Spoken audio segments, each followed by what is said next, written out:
اما بقى بالنسبه لليفربول، ليفربول النهارده عملت اداء خرافي. طبعا مش محتاجين نتكلم، اديكم شفتوه، ولكن عايز اتكلم عن اي المدربين.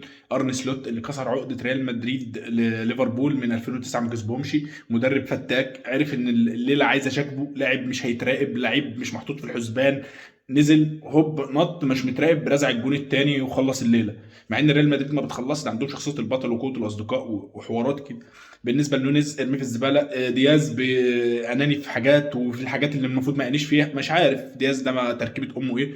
جاكبو 10 على 10. صلاح كويس لحد ما ضيع ضربه الجزاء، قلب في الماتش. طبعا فان دايك مش هنتكلم عليه، شال الكرة بجمال جدا. ماك اليستير جاب جون، ولكن انا في كورتين اتنين كان ممكن يتسجلوا جوان.